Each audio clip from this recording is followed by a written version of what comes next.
The Hand by Guy de Maupassant. All were crowding around M. Bermutier, the judge, who was given his opinion about the St. Cloud mystery. For a month, this inexplicable crime had been the talk of Paris. Nobody could make head or tail of it. M. Bermutier, standing with his back to the fireplace, was talking, citing the evidence, discussing the various theories, but arriving at no conclusion. Some women had risen in order to get nearer to him, and were standing with their eyes fastened on the clean-shaven face of the judge, who was saying such weighty things. They, shaking and trembling, moved by fear and curiosity, and by the eager and insatiable desire for the horrible which haunts the soul of every woman. One of them, paler than the others, said during a pause, "It's terrible. It verges on the supernatural. The truth will never be known." The judge turned to her. "True, madame. It is likely that the actual facts will never be discovered. As for the word supernatural which you have just used, it has nothing to do with the matter. We are in the presence of a very cleverly conceived and executed crime, so well enshrouded in mystery that we cannot disentangle it from the involved circumstances which surround it.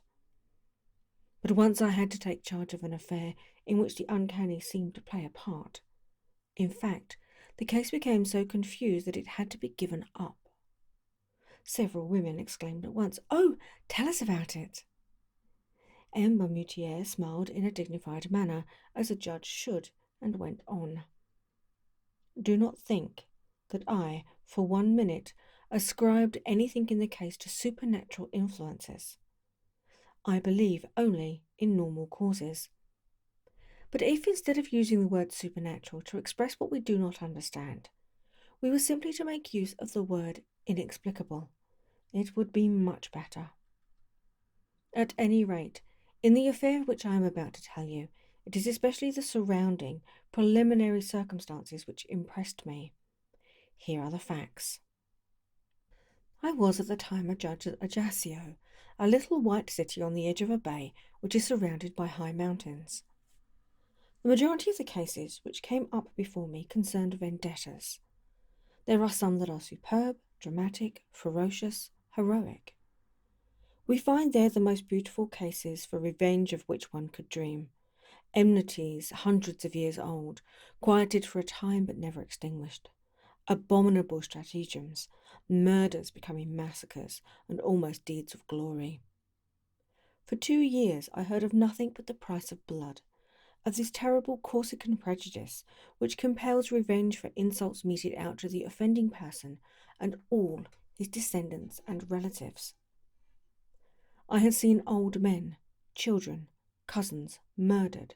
My head was full of these stories. One day I learned that an Englishman had just hired a little villa at the end of the bay for several years.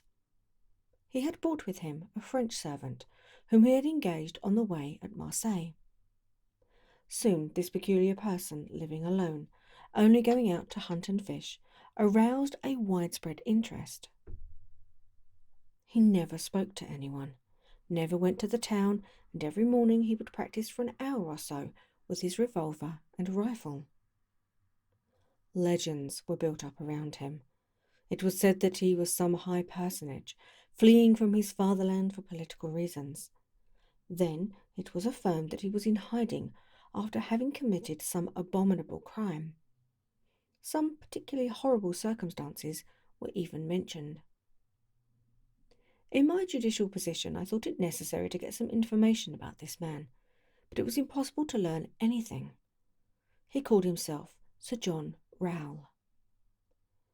I therefore had to be satisfied with watching him as closely as I could, but I could see nothing suspicious about his actions. However, as rumours about him were growing, becoming more widespread, I decided to try to see this stranger myself, and I began to hunt regularly in the neighbourhood of his grounds. For a long time I watched without finding an opportunity. At last it came to me in the shape of a partridge, which I shot and killed right in front of the Englishman. My dog fetched it for me, but, Taking the bird, I went at once to Sir John Rowell and, begging his pardon, asked him to accept it. He was a big man, with red hair and a beard, very tall, very broad, a kind of calm and polite Hercules. He had nothing of the so-called British stiffness, and in a broad English accent he thanked me warmly for my attention. At the end of the month we had had 5 or 6 conversations. One night, at last, as I was passing before his door, I saw him in the garden, seated astride a chair, smoking his pipe. I bowed, and he invited me to come in and have a glass of beer, and I needed no urging. He received me with the most punctilious English courtesy, sang the praises of France and of Corsica, and declared that he was quite in love with this country. Then, with great caution and under the guise of a vivid interest, I asked him a few questions about his life and his plans.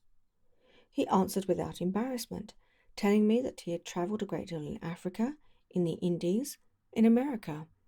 He added, laughing, "I have had many adventures." Then I turned the conversation on hunting, and he gave me the most curious details on hunting the hippopotamus, the tiger, the elephant, and even the gorilla. I said, "Are all these animals dangerous?" He smiled. "Oh no, man is the worst." And he laughed a good broad laugh, the wholesome laugh of a contented Englishman. "I have also frequently been man-hunting." Then he began to talk about weapons, and he invited me to come in and see different makes of gun. His parlour was draped in black silk embroidered in gold, big yellow flowers as brilliant as fire were worked on the dark material. He said, "It is a Japanese material." But in the middle of the widest panel a strange thing attracted my attention. A black object stood out against a square of red velvet. I went up to it. It was a hand. A human hand. Not the clean white hand of a skeleton, but a dried black hand with yellow nails, the muscles exposed and traces of old blood on the bones, which were cut off as clean as though it had been chopped off with an axe, near the middle of the forearm. Around the wrist an enormous iron chain, riveted and soldered to this unclean member, fastened it to the wall by a ring, strong enough to hold an elephant in leash. And I asked, "What is that?" The Englishman answered quietly, "That is my best enemy. It comes from America too." The bones were severed by a sword and the skin cut off with a sharp stone and dried in the sun for a week. I touched these human remains, which must have belonged to a giant. The uncommonly long fingers were attached by enormous tendons, which still had pieces of skin hanging to them in places. This hand was terrible to see. It made one think of some savage vengeance. I said, "This man must have been very strong."